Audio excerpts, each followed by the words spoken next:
함께 하도록 하겠습니다. 다 같이 조용한 기도 드리겠습니다.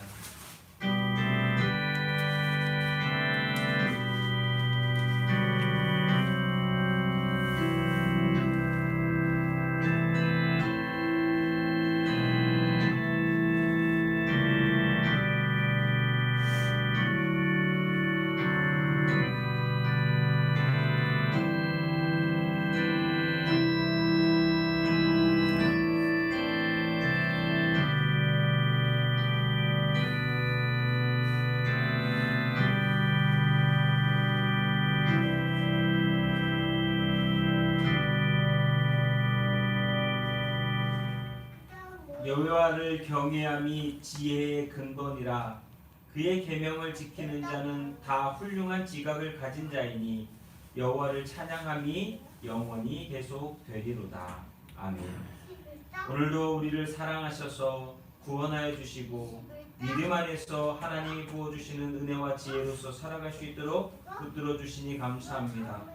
어렵고 복잡한 이 세상 속에서 진리를 알지 못하고 방황하는 이 세상 속에서 믿는 자들이 먼저 바른 진리를 찾아 하나님께서 주시는 은혜 가운데 거하게 하시고 오늘도 예배하는 그 심령 가운데 하나님으로 말미암아 기뻐하며 감사하며 찬양하는 귀한 주의 날 예배의 자리가 될 수 있도록 인도하여 주시옵소서. 우리의 입술에 찬양이 넘쳐나게 하시고 우리의 삶을 통하여서 하나님께 영광 돌리기를 소망하오며 우리 구주 예수 그리스도 이름으로 기도하옵나이다. 아멘. 우리 다 같이 찬송가 1장입니다. 만복의 근원 하나님.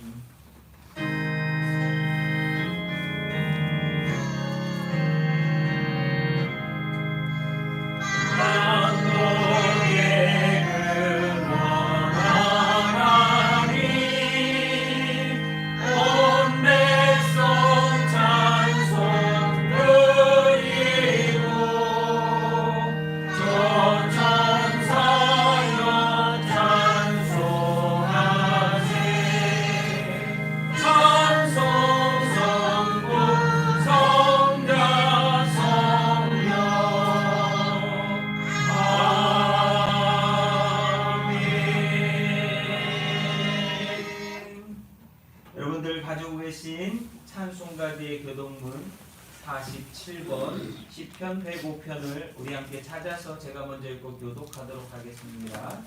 찬송가지의 교동문 47번입니다.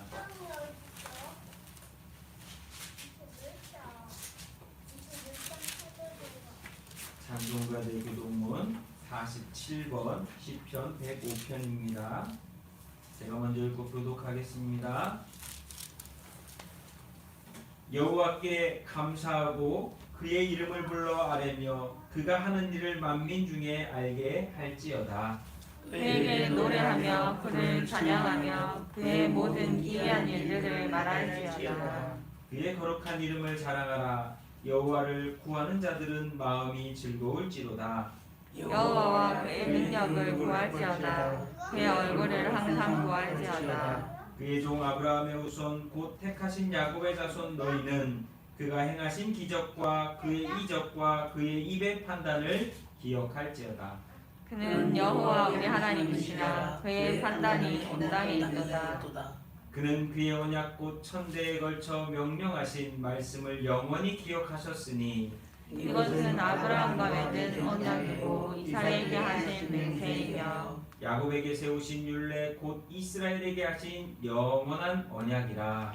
이르시기를 내가 가나안 땅을 내게 주어 너희에게 할당된 소유가 되게 하리라 하셨도다. 아멘. 우리 시간 다 같이 함께 참여와 회개의 기도를 드리도록 하겠습니다. 오늘도 이 시간 기도하실 때에 여러분들 마음 가운데 주시는 성령의 감동을 따라서 여러분들 심령 가운데 주시는 그 은혜로서 하나님께 회개하며 고백하겠습니다. 다 같이 먼저 우리 고백하신 후에 기도하겠습니다. 주 하나님의 아들 예수여 이 시대에 불쌍히 여기소서. 아멘.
우리 다 같이 사도신경으로 신앙 고백하겠습니다.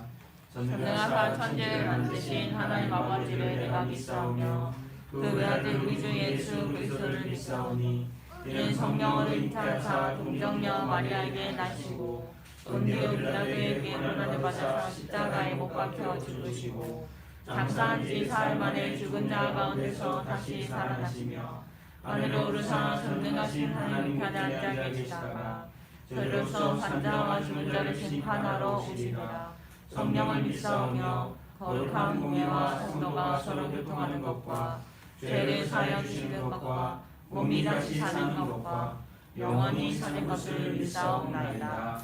아멘. 모두 자리에 앉으셔서 우리 함께 찬송 부르겠습니다. 찬송가 21장입니다. 다 찬양하여라. 찬송가 21장 다 찬양하여라.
찬송가 279장 인내하신 구세주여. 찬송가 279장 인내하신 구세주여.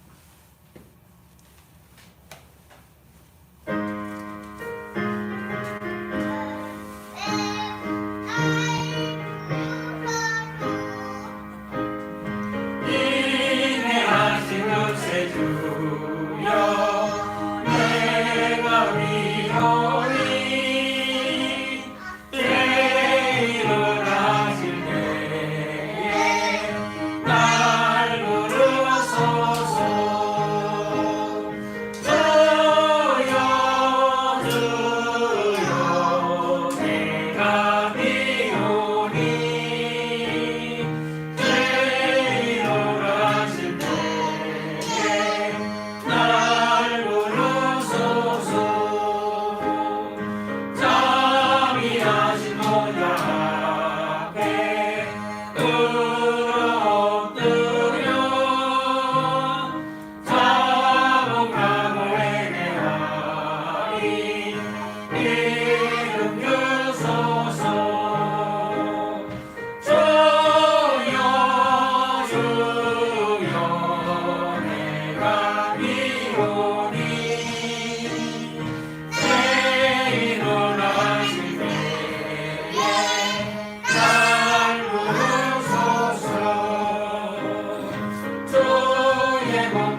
위로하소서. 우리 주와 같으시 어디 있을까. 주여 주여 내가 비오니 죄인 원하실 때에 날 부르소서. 인내하신 구세주여 내가 비오니 죄인 원하실 때에 날 부르소서. 주여 주여 내가 비오니 죄인 원하실 때에 날 부르소서. 정의하신 보좌 앞에 꿇어 엎드려 자복하고 회개하리. 믿음 주소서. 주여 주여 내가 비오니 죄인 원하실 때에 날 부르소서. 주의 공로를 위하여 주께 나오니 상한 마음을 고치시고 구원하소서.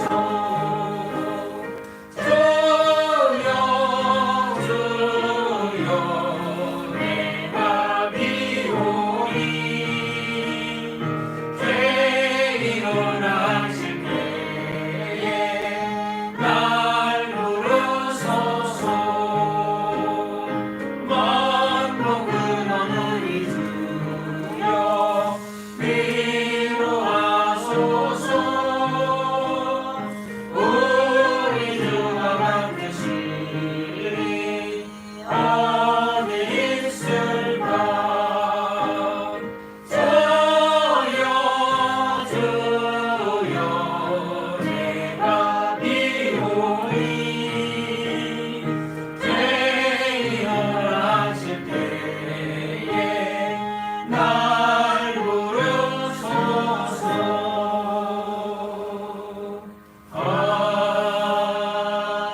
아멘.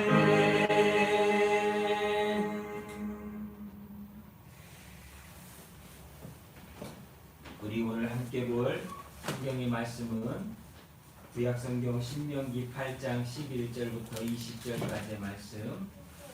구약성경 신명기 8장 11절부터 20절까지의 말씀. 구약성경 725페이지 구약성경 말씀 우리가 찾아서 함께 읽도록 하겠습니다. 구약성경 신명기 8장 11절부터 20절까지의 말씀 우리 찾아서 함께 읽겠습니다.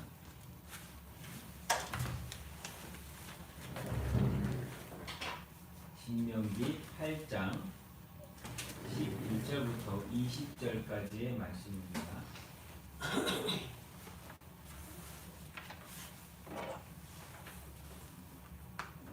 찾으셨으면 우리 함께 읽겠습니다. 신명기 8장 11절부터 20절까지 말씀. 내가 오늘 내게 명하는 여호와의 명령과 법도와 규례를 지키지 아니하고 내 하나님 여호와를 잊어버리지 않도록 삼갈지어다. 내가 먹어서 배부르고 아름다운 집을 짓고 거주하게 되며 또 내 소와 양이 번성하며 내 은금이 증식되며 내 소유가 다 풍부하게 될 때에 내 마음이 교만하여 내 하나님 여호와를 잊어버릴까 염려하노라.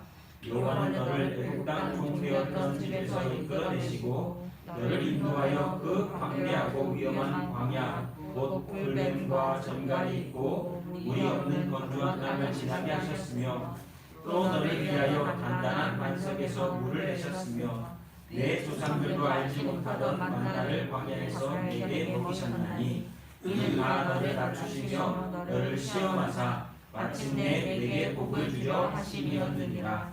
그러나 내가 마음에 이르기를 내 능력과 내 손의 힘으로 내가 이 재물을 얻었다 말할 것이라. 내 하나님 여호와를 기억하라. 그가 내게 재물을 얻을 능력을 주셨습니다.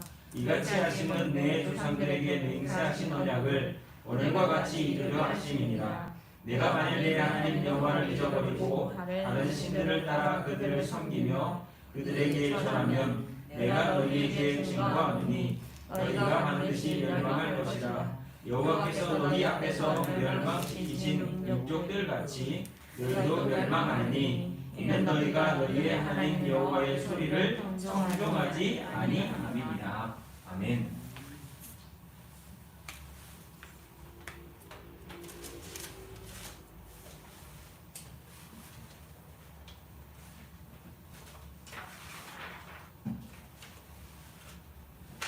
우리 함께 기도하겠습니다. 사랑과 은혜가 많으신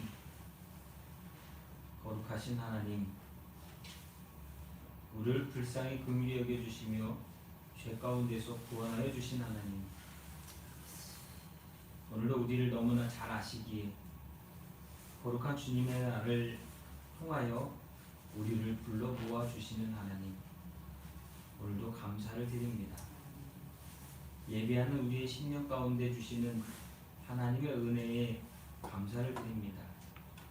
세상이 잊지 아니하고 주님의 전에서 예배할 수 있도록 이 시간을 기억하며 하나님께 예배할 수 있도록 인도하여 주신 것 감사를 드립니다. 매일매일의 삶 속이 너무나 다양하고 많은 일들이 벌어지지만 그 속에서도 우리를 지켜 보호하여 주셨음에 감사를 드립니다.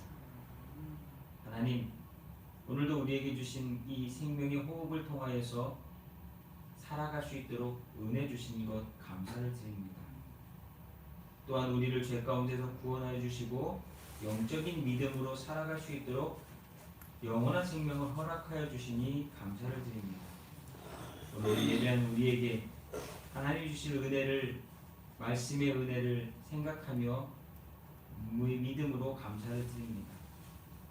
주여, 오늘도 우리에게 주시는 삶 속에 하나님께 감사하며 회개하며 살아가는 삶이 되게 하시고 우리의 부족함과 연약함을 하나님께 고백하며 회개하며 나아갈 때마다 주여 우리의 죄를 불쌍히 긍휼히 여겨주시며 용서해 주시고 우리에게 주신 은혜대로 살아갈 수 있는 새로운 능력을 더하여 주옵소서.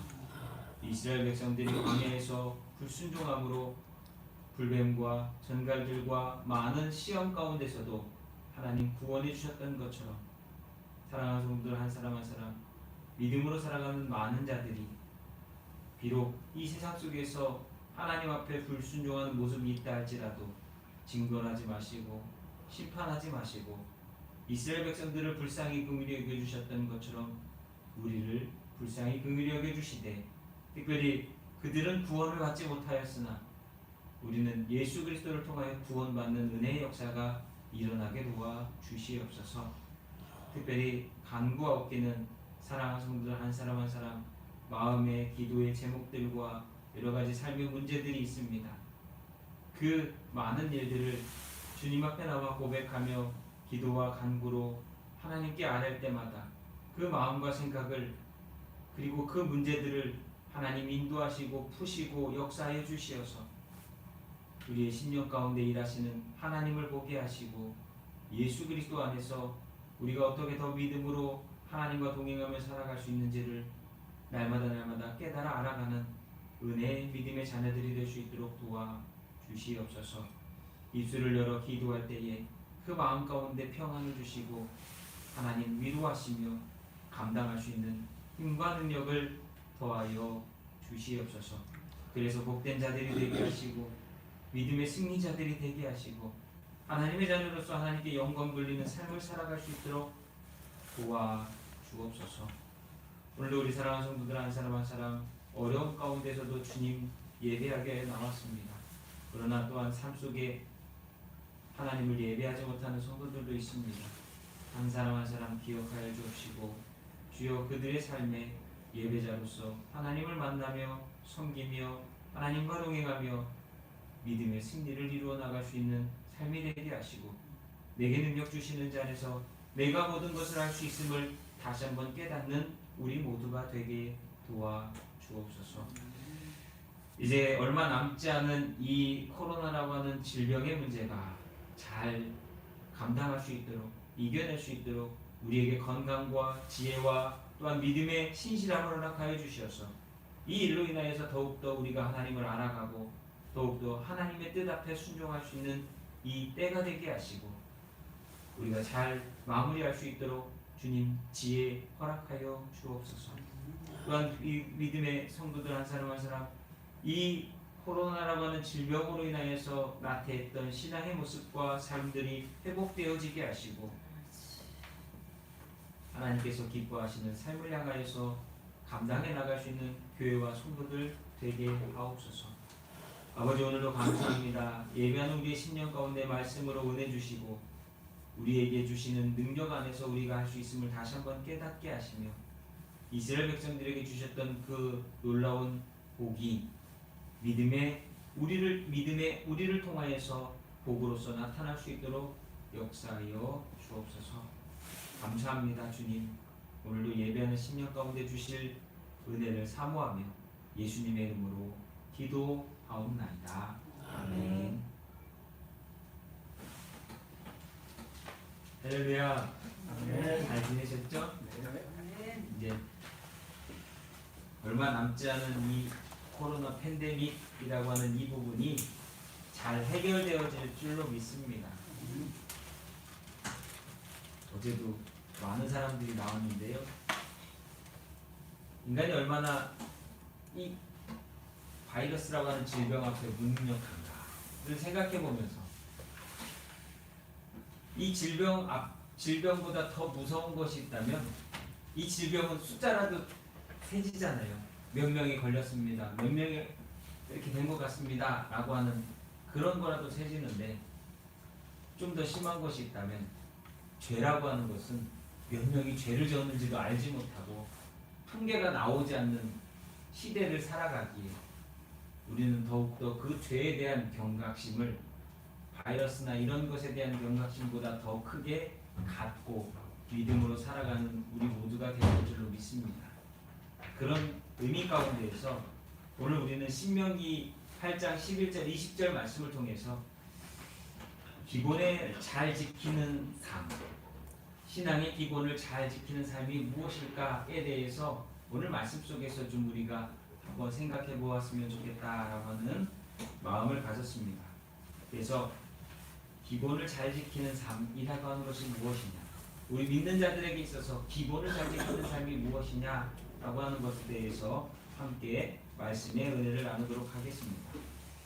하나님께서 복 주시지 않는 이유도 복을 주시고도 그것을 거두어 가시는 이유도 같은 것 같습니다. 인간 스스로 교만해져서 하나님의 은혜를 영광으로 모르면 하나님은 그것들을 거두어 가십니다. 이 모든 일을 이루시는 하나님조차도 잊어버리는 죄에 빠지면 하나님은 그것들을 거두어 가십니다. 오늘 모세가 강조한 것은 너희에게 하나님께서 약속을 지키시고 풍요와 넉넉함을 누리는 복을 받았을 때에 교만해지고 하나님을 잊어버리지 말라. 다시 말하면 하나님께서 너희들에게 주신 그 복을 잘 지키며 살아갈 수 있도록 기본을 잘 지키는 믿음의 삶을 살라라고 권면하고 있는 것입니다. 왜냐하면 그 모든 재물을 주신 분도 하나님이시고 풍요와 넉넉함을 얻을 수 있도록 능력 주신 분도 하나님이시기 때문에 우리가 누리는 이 모든 것들은 언제든지 하나님께서 주실 수도 있고 거두어 가실 수도 있다라고 하는 겁니다. 욥기에 욥이 그랬지 않습니까? 주신 이도 하나님이시고 거두어 가시는 분도 하나님이시다. 우리에게 생명을 주신 분도 하나님이시고 그 생명을 거두어 가시는 분도 하나님이시라고 하는 것을 우리는 기억해야 합니다. 우리가 복을 누리기 위한 두 가지 조건이 있다라고 생각합니다. 하나님께서 주시는 복을 누릴 수 있는 두 가지 조건이 있는데, 그게 첫 번째는 하나님께서 주셔야 그 복을 누릴 수 있다는 것. 하나님께서 복을 주시지 않으면 그 누구도 복을 누릴 수 없습니다. 아무리 달라고 해도 하나님께서 허락하시지 않으면 얻을 수 없습니다. 우리가 기도하고 목숨을 걸고 간절히 구해도 하나님이 우리에게 주시지 않으면 그것은 받을 수 없는 겁니다. 그래서 하나님께서는 우리에게 주님의 말씀을 통하여서 이렇게 말씀하셨습니다. 그런즉 너희는 먼저 그의 나라와 그의 의를 구하라. 그리하면 이 모든 것을 너희에게 더하시리라. 하나님이 복을 주실 수 있는 방법은 하나님의 뜻을, 하나님의 마음을 알고 하나님께서 우리에게 말씀하신 대로 순종할 때에 허락되어진다라고 하는 것을 이 마태복음 6장 33절은 우리에게 말씀하고 있습니다. 우리가 무엇을 구하는지 아시는 하나님께서 원하시는 기도의 답이라고 하는 겁니다.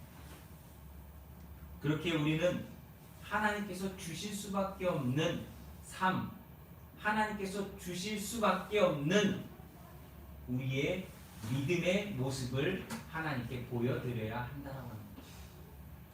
두 번째는 주시는 것을 누릴 수 있는 능력도 구하라고 하는 것입니다. 하나님이 아무리 복을 주셔도요, 그것을 감당할 수 없으면 결국 그게 화가 되더라고요.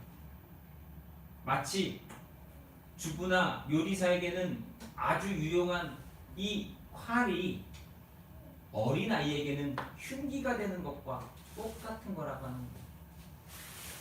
주실 것을 누릴 수 있는, 그래서 능력도 기도하며 구해야 한다라고 하는 것입니다.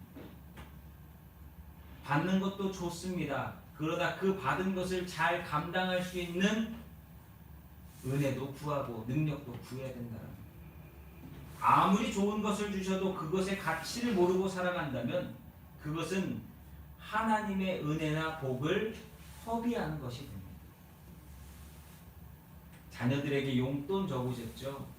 그 주신 용돈을 자녀들이 잘 쓰면 부모는 기쁩니다. 그러나 주신 용돈을 자녀가 허랑방탕하게 아무런 가치 없이 쓸 때에 부모는 더 이상 자녀에게 용돈을 주지 않고 뭐하죠? 용돈 똑바로 쓰라고 폰 내키는 거죠. 그리고 용돈이 깎입니다. 그것과 마찬가지라는 거예요. 그렇게 우리는 기도할 때에 하나님, 이 기도 제목을 갖고 나왔습니다. 이 기도를 드립니다. 또한 이 기도가 응답되어졌을 때 하나님 저에게 지혜를 주시고 감당할 수 있는 능력을 주시고 감당할 수 있는 재주를 달라고 또한 구해야 되는 것입니다. 아주 대표적인 예를 들면 이런 겁니다. 어떤 분들 가운데 보면 열심히 신앙생활하다가 하나님께 은혜도 구하고 은사도 구하고 하나님께 많은 것들을 기도하면서 구하는 분들이 있습니다. 특히 목사님들 중에 아니면 장로님들 중에 그렇게 기도를 열심히 하는 분들이 있습니다. 그때 하나님께서는 그들에게 은사라고 하는 것을 통해서 기도했을 때 사람들의 병을 하나님의 은혜로서 고칠 수 있는 신유의 은사나 아니면 어떤 사람들의 마음을 어루만질 수 있는, 그리고 그 사람들을 하나님께서 주시는 길로 인도할 수 있는 또한 그런 은사들, 다양한 은사들을 주십니다. 가르치는 은사도 주시고 방언 통변할 수 있는 은사도 주시고 예언할 수 있는 은사도 주시고 다양한 은사들을 주십니다. 근데 문제는 뭐냐? 하나님이 주셨으나 그것을 감당할 능력이 안 되는 사람들은 꼭 그 은사로 말미암아 문제를 일으키고 사고를 치는 사람들을 많이 봅니다. 하나님께서 신유의 은사를 주셨더니 이것이 자기의 능력이냐? 그거 갖고서 돈벌이에 써먹는 사람들도 참 많이 봅니다. 하나님이 주신 그 은사를 감당할 수 있는 능력이 없기 때문에 그들이 그런 행동들을 하게 되는 겁니다. 그래서 우리는 하나님의 복, 하나님이 주신 복을 누리기 위해서 두 가지가 있어야 합니다. 첫 번째는 하나님이 주셔야 된다라고 하는 거고, 또 하나는 주신 것을 누릴 수 있는 능력이 우리에게 있어야 된다. 그렇게 우리는 두 가지를 다 구해야 된다는 거예요. 하나님 복 주세요. 하나님 은사 주세요. 구해야 되고, 그 복과 은사를 감당할 수 있는 능력도 달라고, 지혜도 달라고 구하는 저와 여러분이 되어야 될 줄로 믿습니다. 많은 사람들이 기도하여 받은 은혜와 응답이 오히려 그 사람이 감당하지 못해서 어려워지고 힘들어지는 것을 보게 되는데, 우리가 신앙생활하면서 그런 일들을 많이 보게 되지 않습니까? 직분을 받았는데 그 직분을 감당하지 못하면 오히려 그 직분이 그 사람을 망치는 일이 되지 않습니까? 대표적인 사람이 누구입니까? 가룟 유다 아닙니까? 예수님의 제자로서 부름받고 하나님의 은혜를 입었으나, 주님께 쓰임 받았으나 오히려 그는 어떻게 됐습니까? 예수님을 파는 일, 그리고 그 일로서 자살하는 아주 비참한 최후를 맞이하게 되지 않습니까? 그에게는 돈을 감당할 수 있는 재주는 있었으나 그 재주를 통하여서 하나님께 나아갈 수 있는 능력이 없었기 때문에 그렇게 되었던 것입니다. 그렇게 구하는 것이 다가 아니라 아버지 뜻대로 구해야 함을, 다시 말하면 하나님의 은혜 가운데 우리가 감당하며 살아갈 수 있는 믿음의 삶을 살아야 된다라고 하는 것을 잘 기억하는 저와 여러분이 되기를 간절히 소망합니다. 작은 친절로 성공한 사람의 이야기가 있습니다. 이런 예화가 있더라고요. 어느 날 필라델피아에 있는 작은 호텔에 행사들 때문에 호텔들이 꽉 차서 도저히 묵을 곳이 없었답니다. 그래서 어떤 부부가 작은 호텔에 와서 밤에 묵을 곳을 달라고 좀 요청했는데, 그날 그 호텔도 역시 가득 차서 도저히 사람을 숙박할 수 없이 수용할 수 없는 상태였다고 합니다. 근데 이 야간에 일하던 이 호텔 종업원이 그 노부부에게 이런 친절을 베풉니다. 여기에도 객실은 없지만 제 방이라도 괜찮으시다면 그 방을 빌려드릴 테니 거기서 묵으시면 좋겠습니다 라면서 친절을 베풀었대요. 아니, 호텔 직원이 당연히 이런 친절을 베푸는 게 당연한 거 아니겠어요? 그렇죠? 손님에 대한 친절. 그런데 이런 친절한 모습을 보고 이 노부부는 감동을 받은 거예요. 아니, 자기 방까지 빌려줘서. 그래서 이 노부부가 그 하룻밤을 지내고 나서 그 다음날 그 호텔 종업원을 다시 불렀답니다. 그리고 고맙다고, 당신 덕분에 하룻밤을 잘 지낼 수 있었다고 감사를 표하고서 그 호텔 종업원을 자신의 회사로 좀 취직하면 어떻겠냐고 하는 스카우트 제의를 했다는 거예요. 나중에 알고 봤더니 이 종업원을 스카우트 하겠다고 하는 이 노부부가 1976년 당시에 1900개의 객실을 갖춘 뉴욕의 월도프 아스토리아 호텔의 주인이었던 존 에이콘 아스터라고 하는 사람이었다라는 거예요. 이름도 어려워요. 기억하지 마세요. 이게 중요한 게 아니에요.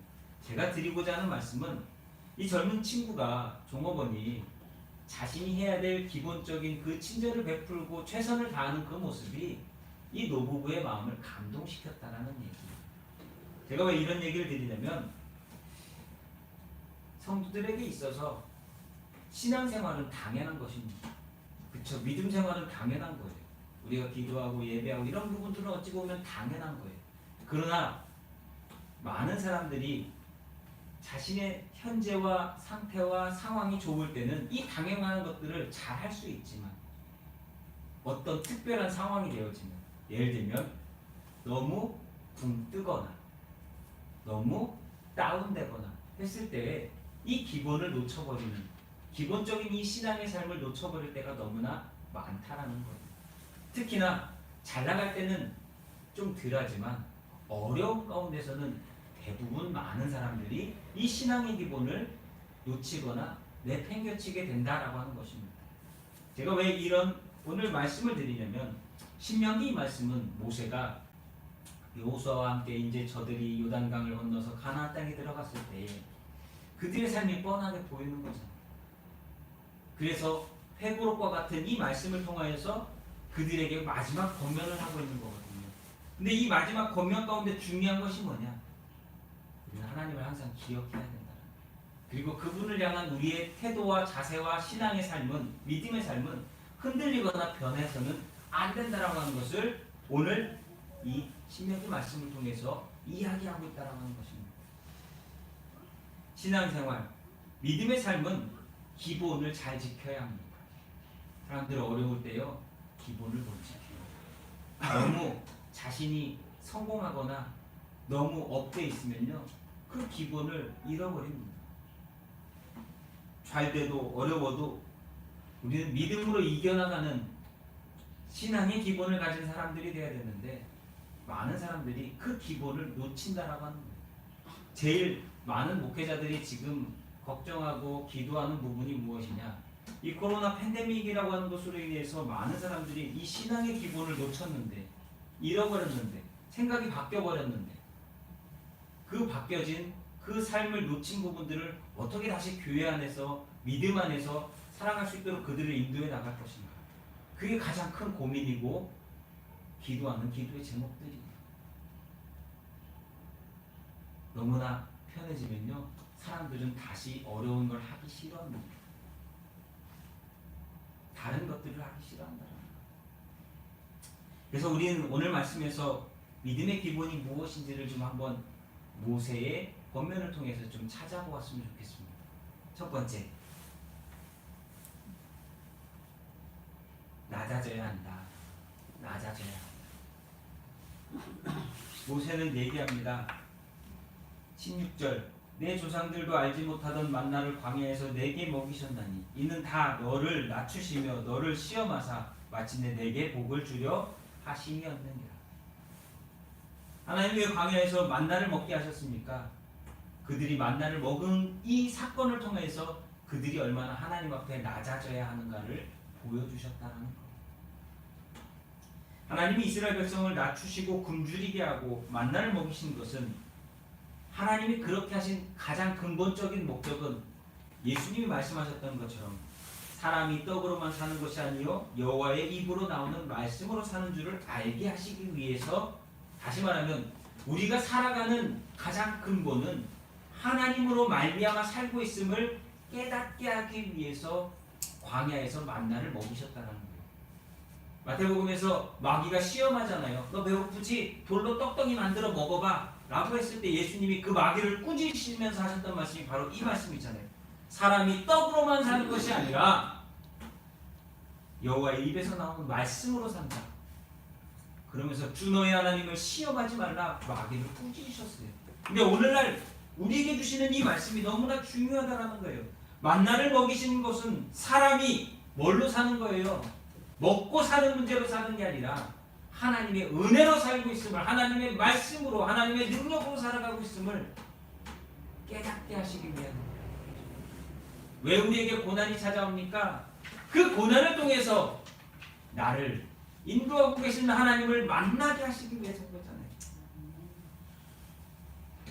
이스라엘 백성들은요, 광야에서 그들이 원하고 소원하는 것을 응답해 주시는 복을 누리고 있는 거예요. 하나님 너무나 배고파요. 먹을 것 좀 주세요 했더니 먹을 것 주시고, 물 좀 주세요 했더니 물 주시고, 고기 주세요 했더니 고기 주시잖아요. 이들이 있는 곳이 어디입니까? 광야라고 하는 곳이에요. 광야라고 하는 곳에 그 먹을 것이 그렇게 널린다? 매일 아침마다 내린다? 가능한 일이에요? 아니잖아요. 갑자기 하늘에서 고기, 비둘기, 메추라기 때가 와가지고 고기를 먹을 수 있게 된다? 불가능한 일이잖아요.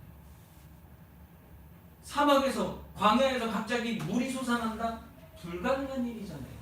근데 그 일을 통해서 하나님이 주시고자 하는 것은 무엇이냐? 너희들 염려와 걱정하지 말고 나를 믿으라는 거잖아요. 내 말을 믿으라고 하는 거잖아요. 밤에는 춥지도 않도록 불기둥으로 그들을 지키시고, 낮에는 대머리가 벗겨지지 않도록 구름 기둥으로 햇빛을 가려주셨잖아요. 이스라엘 백성들을 그렇게 인도하셨다는 거예요. 또한 하나님은 이러한 과정들 속에서 그들이 하나님의 자녀임을 깨닫게 하시기 위해서 책망도 하시고 징계도 하셨어요. 부모가요, 자녀를 징계하지 않으면, 책망하지 않으면 부모가 아닌 거예요.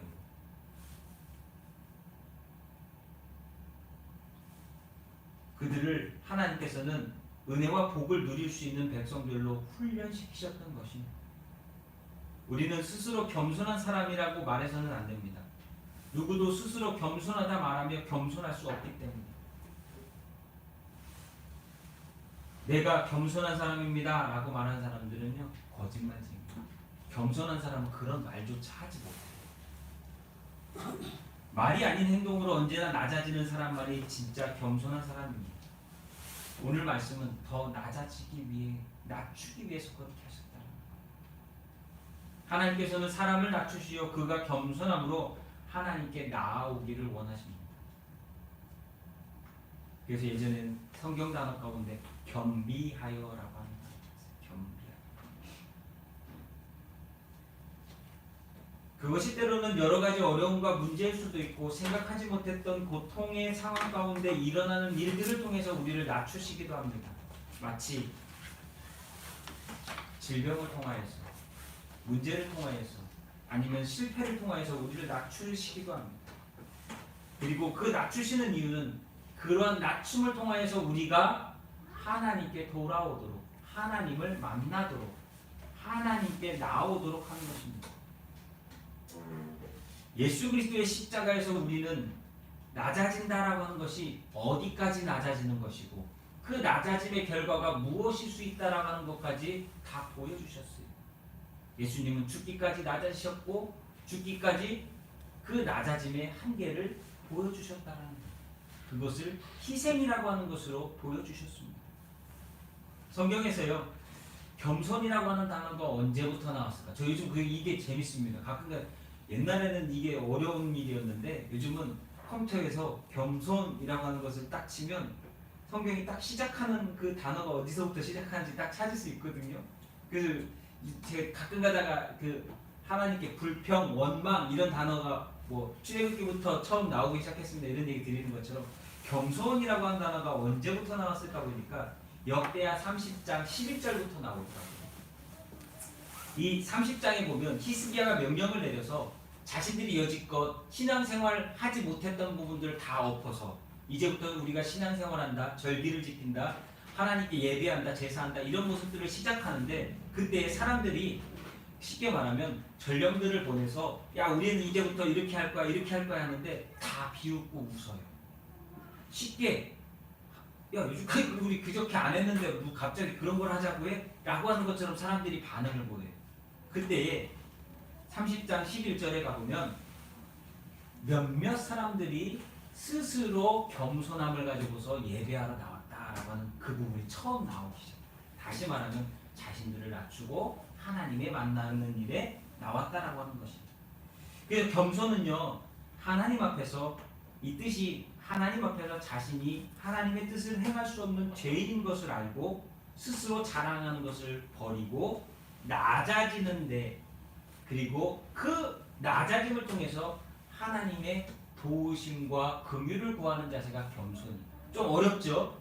자신이 하나님의 뜻을 행할 수 없는 죄인이다. 다시 말하면 나는 죄인입니다.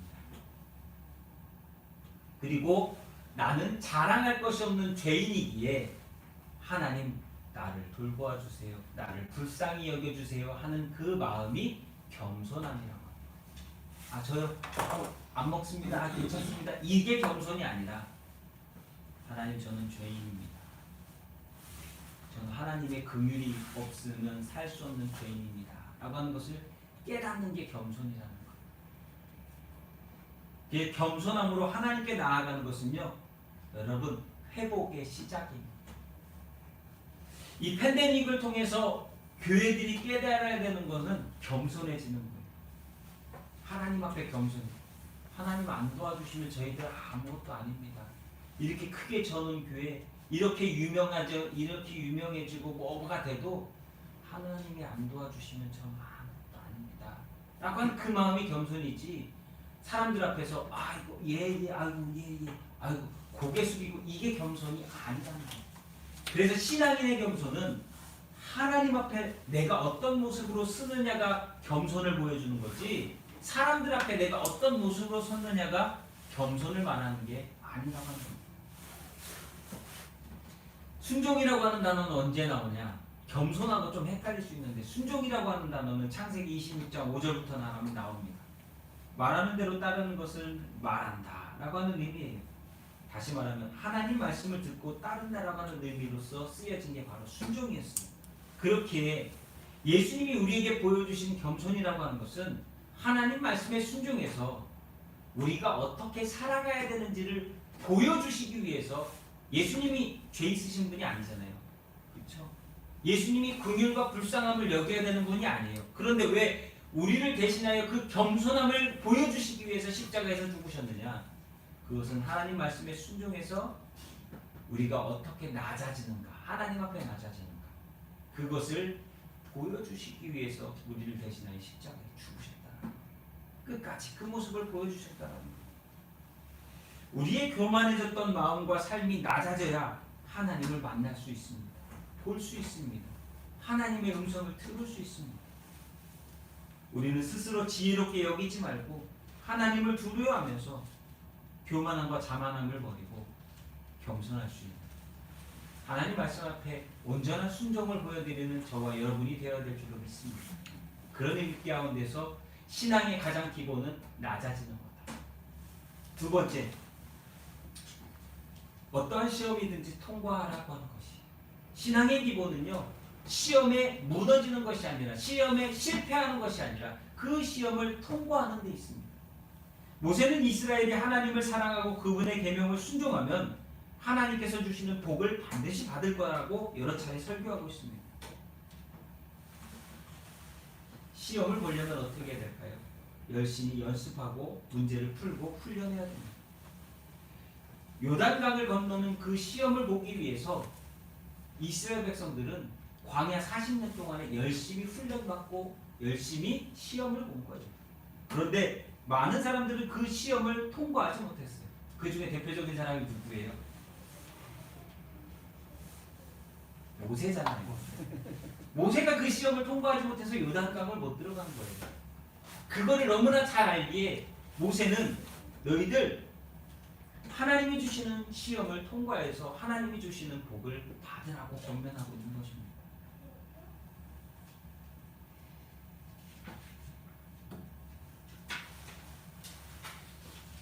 하나님께서 자녀들에게 시험을 주시는 이유는요, 좋은 땅을 기업으로 받을 수 있는 자격을 부여하기 위해서입니다. 이스라엘 백성들은 가나안이라고 하는 땅을 주시기 위해서 시험하셨던 거고요. 저와 여러분은 오늘 하나님의 나라인 천국을 허락하시기 위해서 오늘 이 땅 가운데서 시험을 보고 있다라고 하는 것을 꼭 기억하셔야 합니다. 하나님을 사랑하고 두려워하며 그의 계명을 지키고 순종함으로 다스림 받는 자만이 그 시험을 통과할 수 있습니다. 그래서 천국을 받는 자도 믿음이라는 하나님을 향한 사랑과 두려움과 순종으로 예수 그리스도를 영접할 때 세상에서의 욕심과 유혹과 타락이라고 하는 이 시험을 잘 견디고 이겨내서 영원한 하나님의 나라를 유업으로 받게 되는 것입니다.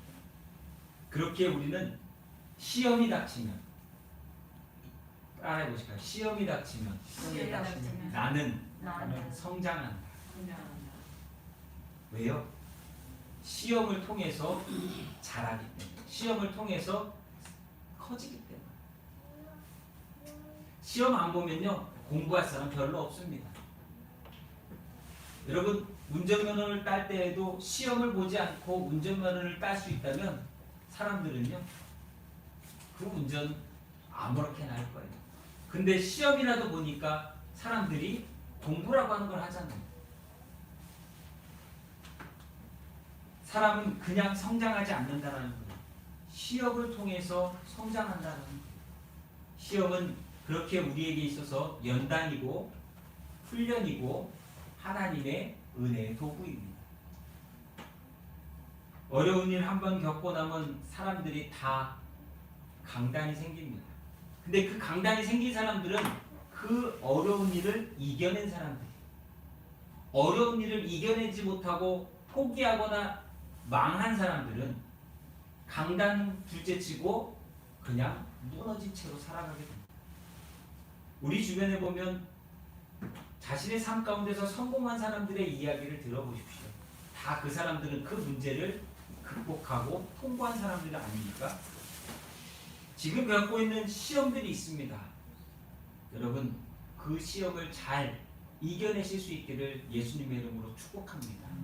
그러기 위해서 기도하시되 하나님, 이 시험을 감당할 수 있는 능력도 달라고, 이 시험을 이길 수 있는 힘도 달라고, 그리고 이 시험을 통하여서 내 믿음이 더욱더 자랄 수 있게 해달라고 기도하시고 하나님의 은혜와 도우심을 구하는 저와 여러분이 될 수 있기를 예수님의 이름으로 부탁을 드립니다.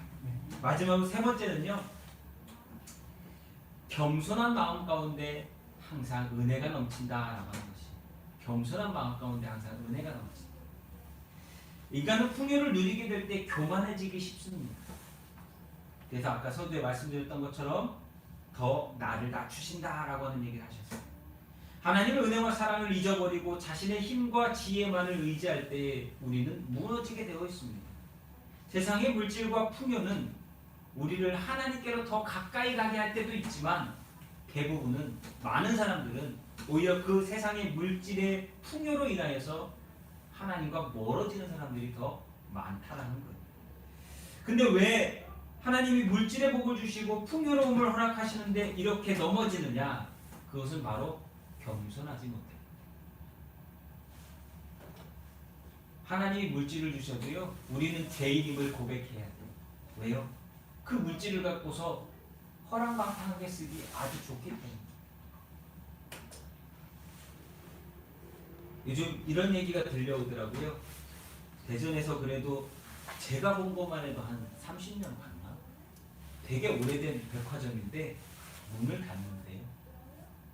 백화점이 문을 닫고 그 자리에 아마 또 다른 뭐 주상복합이나 이런 새로운 건물을 올리려나 봐요.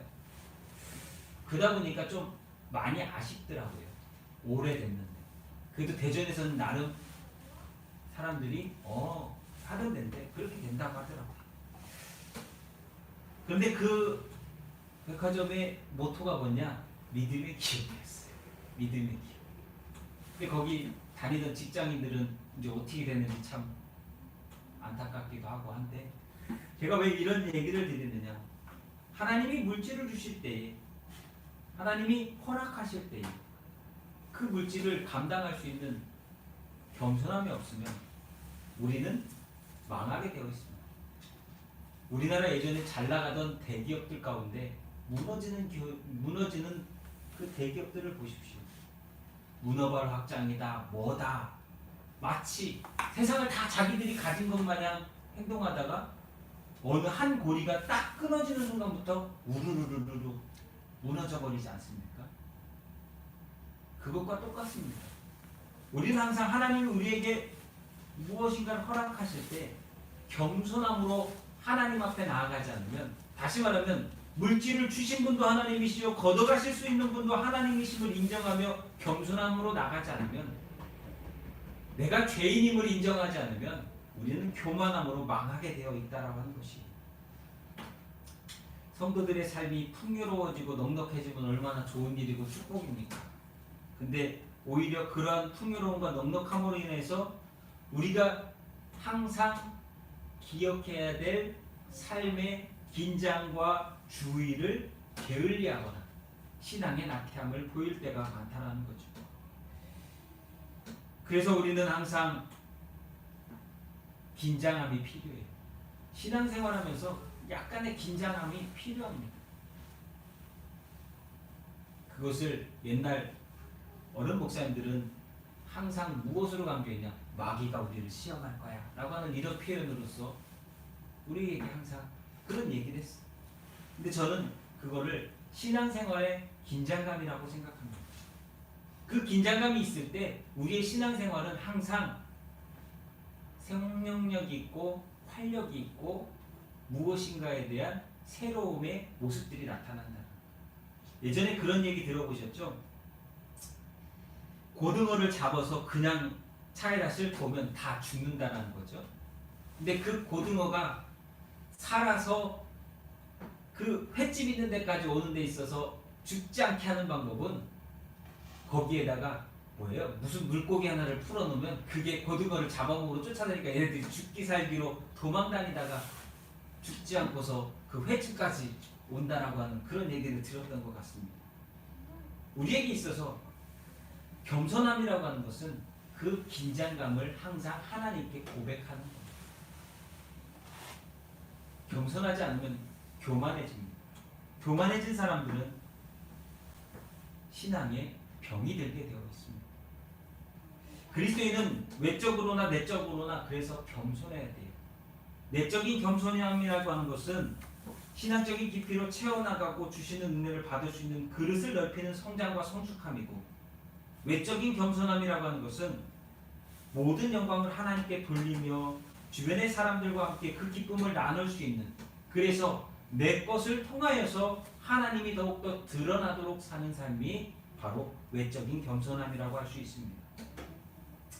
하나님께서 우리에게 복을 허락하시는 목적이 뭘까 생각해보면, 예수님의 겸손함과 희생으로 하나님의 사랑을 이 땅의 모든 인간들에게 보여주셨고, 이 땅의 모든 사람들을 구원과 영원한 생명으로 인도하셨던 것처럼, 오늘 내가 예수 믿었다면 그 예수 믿은 그 삶을 통하여서 하나님도 영광 나타내고 내 주변에 있는 사람들도 그 은혜를 잊도록 살아가야 진짜 그것이 우리가 겸손한 마음을 통하여서 우리에게 주신 은혜를 나누는 삶이라고 하는 것입니다. 한동안 여러분 축복의 통로라고 하는 단어를 많이 들어보셨을 겁니다. 축복의 통로. 겸손한 자에게 부어주시는 은혜는 그가 항상 그 하나님의 복을 고이게 하는 것이 아니라 흘려보내는 것입니다. 저는 이 단어가 참 마음에 듭니다. 한번 따라해 보실까요? 너 하나님의 사람아. 너 하나님의 사람아 라고 하는 이 말은 디모데전서일 거예요. 디모데전서 6장 11절에서 믿음의 선한 싸움을 싸우라고 하는 바울의 디모데를 향한 권면 가운데 이 6장 11절 말씀 처음에 딱 이렇게 시작합니다. 오직 너 하나님의 사람아. 저는 이 단어가 너무나 마음에 와닿습니다. 오직 너 하나님의 사람. 너는 하나님의 사람이라는 거예요. 그걸 기억하라는 거예요. 그러면서 바울이 믿음의 싸움은 무엇이냐라고 하는 것을 이야기하고 있습니다. 한번 우리 찾아서 읽어보실까요? 디모데전서 6장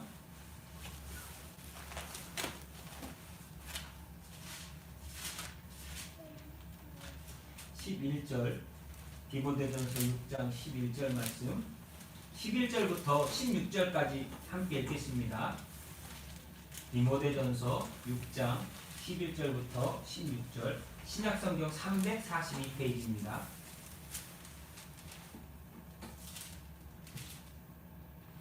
함께 읽겠습니다.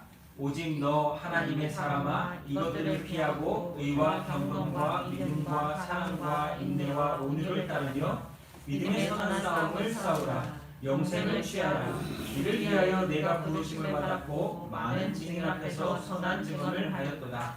만물을 살게 하신 하나님 앞과 본디오 빌라도를 향하여 선한 증언을 하신 그리스도 예수 앞에서 내가 너를 명하노니, 우리 주 예수 그리스도께서 나타나실 때까지 흠도 없고 책망받을 것도 없이 이 명령을 지키라. 기약이 이르면 하나님이 그의 나타나심을 보이시리니, 하나님은 복되시고 유일하신 주권자이시며 만왕의 왕이시며 만주의 주시오. 오직 그에게만 죽지 아니함이 있고 가까이 가지 못할 빛에 거하시고 어떤 사람도 보지 못하였고 또 볼 수 없는 이시니 그에게 존귀와 영원한 권능을 돌릴지어다. 아멘. 여러분, 이번 한 주간 이 디모데전서 6장 11절부터 16절까지의 말씀을 좀 반복해서 읽어보셨으면 좋겠습니다. 우리가 믿음으로 살아간다는 것, 하나님 앞에 겸손한 마음으로 은혜받은 자답게 살아간다는 것은 바로 여기에 바울이 잘 설명하고 있습니다. 그것의 핵심은 뭔지 아십니까? 너 하나님의 사람. 너 하나님의 사람. 너는 하나님의 사람으로서 하나님 앞에 겸손함으로 이렇게 살아가야 된다라고 하는 것을 말하고 있습니다. 그 중에 핵심은요, 여러분, 하나님의 사람이라. 하나님의 사람은 하나님 앞에 겸손해야 합니다. 내가 죄인임을 깨닫고 하나님이 도우시지 않으면, 하나님이 허락하지 않으시면, 하나님이 인도해 주시지 않으면 살아갈 수 없는 존재임을 고백합니다. 이것이 우리가 오늘 살아가는 신앙의 가장 기초이고 기본이고 하나님을 만나는 자세가 되어야 될 줄로 믿습니다. 언제나 여러분 겸손한 손으로 하나님 앞에 구하시고 여러분에게 허락되어지신 하나님의 은혜와 복을 흘려보내시며 그 일로써 하나님 앞에 더 낮아진 모습으로 하나님께 쓰임받는, 그래서 삶이 변화되어지고 신앙이 자라나고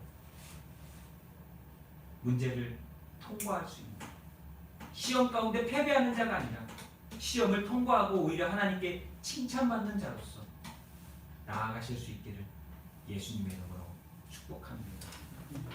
너 하나님의 사람아. 여러분들은 하나님의 사람입니다.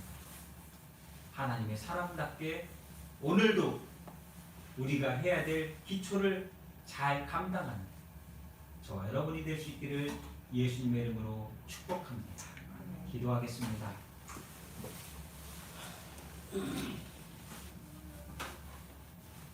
사랑이 많으신 하나님, 이 시간 회개합니다. 우리 신앙의 모습이 하나님 앞에 온전하지 못하였던 부분들을 회개합니다. 하나님께서 기뻐하시는 하나님의 말씀에 온전함을 이룰 수 있는 신앙의 삶이 되게 하시고, 특별히 우리가 언제나 교만하지 않도록 죄인임을 깨달아 하나님의 은혜를 구하며 하나님과 동행하는 믿음의 삶, 겸손한 자, 하나님 앞에 정말 우리가 누구 때문에 왜 살아가고 있는지를 날마다 기억하며 고백하며 감사하는 성도들의 삶이 되도록 도와주시옵소서. 오늘도 예배할 때에 그 성도로서 하나님을 예배할 때에 적지만 부족하지만 연약하지만 물질과 시간과 삶을 구별하여 헌신하여 하나님께 드립니다. 내가 하나님의 사람임을 다시 한번 기억하며 이 시간도 예배하며 드립니다. 드리는 손길들, 드리는 삶을, 인생을 기억하여 주옵시고 그 속에 하나님의 사람으로서 살아갈 수 있는 하나님께서 주시는 축복을 넘치게 하여 주옵소서. 그래서 하나님이 주신 그 복을 통하여서 하나님께 영광 돌리고 감사하고 기뻐할 수 있는 삶이 되게 하시고, 그 일로써 또한 주변의 많은 자들이 하나님을 만나는, 하나님의 은혜를 경험하는, 덕을 이루는 귀한 삶들이 되게 축복하여 주시옵소서. 주님의 몸된 교회도 기억하여 주옵시고 이 교회가 그 일 가운데 쓰임받고 그 일을 위해서 오늘도 존재함을 기억하게 하시며 복음으로 말미암아 구원받는 겸손한 자들로 채워지는 빛교회 되게 하여 주옵소서. 가정들이 있습니다. 하나님, 가정들마다 많은 일들이 있지만 그 일들 잘 감당하고 이겨내고 통과할 수 있도록 축복하여 주시고 그 일들 속에서 하나님을 만나는, 하나님의 은혜를 경험하는 귀한 시간들, 삶이 되게 도와주옵소서. 어려움 가운데서도 주님을 만나기를 사모하는 자들이 되게 하시고 예배하는 심령마다 주여 축복하여 주옵소서. 특별히 사랑하는 성도들의 가정, 자녀들, 부모들을 기억하여 주옵시고 믿음의 가문이 온전히 세워져 하나님께서 주시는 그 축복의 가문으로서 영광 돌리는 귀한 자녀들, 가족들 되게 축복하여 주옵소서. 예수님의 이름으로 사랑하는 성도들 축복하며 감사 기도하옵나이다. 아멘. 우리 찬송가 438장입니다.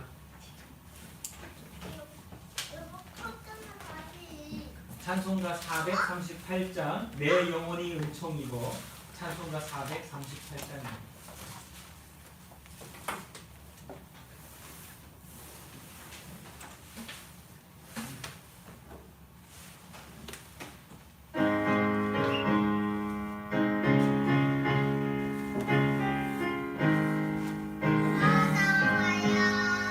내 영혼이 은총이고 종안개지 헛고보니 슬픔 많은 이 세상도 전국으로 가보다 할렐루야 찬양하세 내 모든 죄 사함받고 주 예수와 동행하니 그러리나 하늘나라 주의 얼굴 뵙기 전에 멀리 뵈던 하늘나라 내 맘속에 이루어지니 날로 날로 가깝도다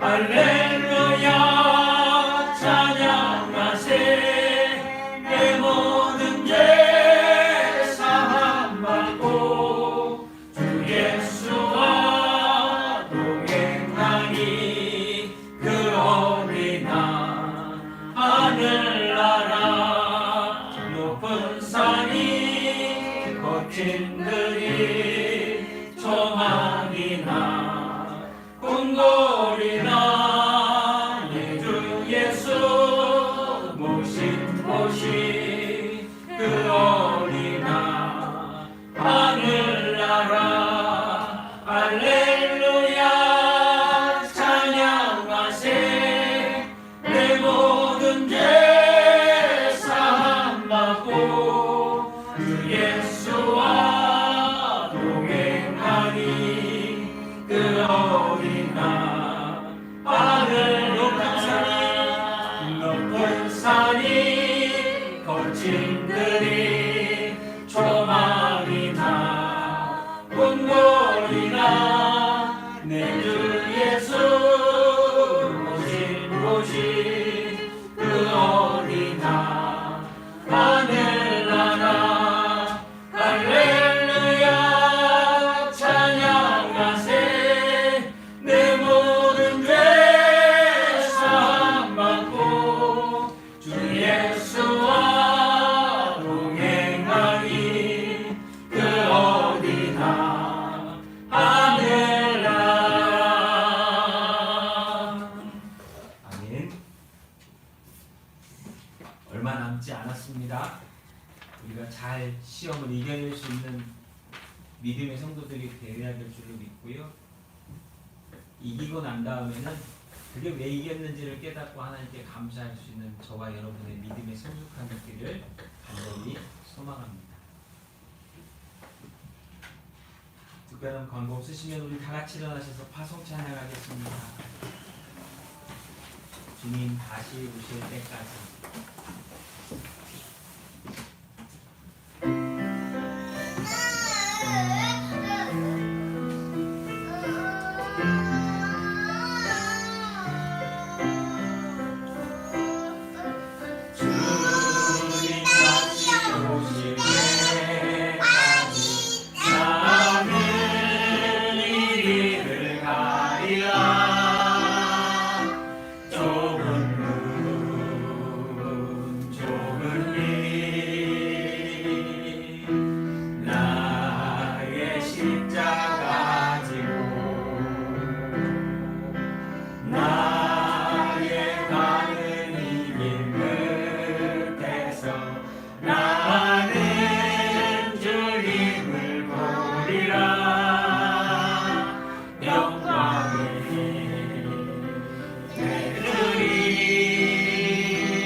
나는 일어나 달려가리라.